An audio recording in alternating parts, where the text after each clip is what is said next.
Here's where you see the dragon. That's the dragon up close. That's where you actually see the dragon. Really, I think the dragon effects are actually pretty impressive for an early 2000s science fantasy movie.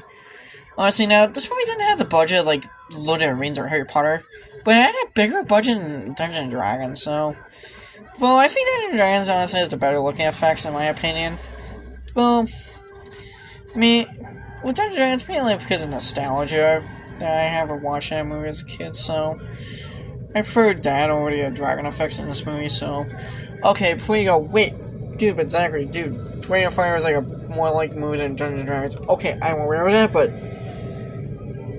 with Dungeons and Dragons, I have a nostalgia soft spot. Okay, I will admit the dragon and the CGI effects is kind of dated a little bit, but it has a charm. Okay, yes, the dragon, the CGI effects in that movie is kind of dated. It's kind of dated. And this movie did have a higher budget, so, And, I mean, here's where, I don't know what the kid's name is. Yeah, here's where,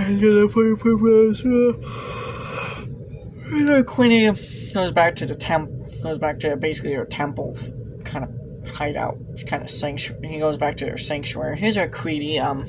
He gets him and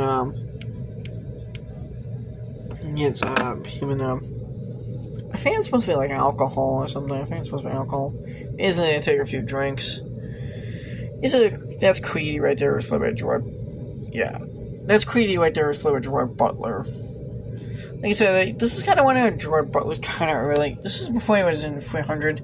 Now, I think that kind of helped kind of put him on the map. Before this was Dracula 2000.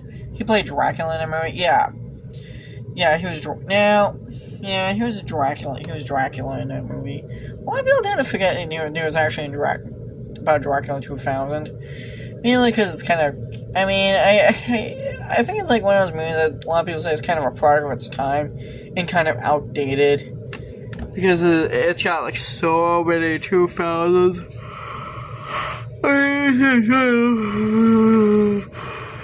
Dracula 2000. So basically, it's like, yeah, it's got like every 2000. It had like every 2000 new metal song in there. Yeah, like Limp Bizkit, Linkin Park, Korn, Powerman 500, Rob Zombie. You had I want to say you had Stabbing Westward. You had all these popular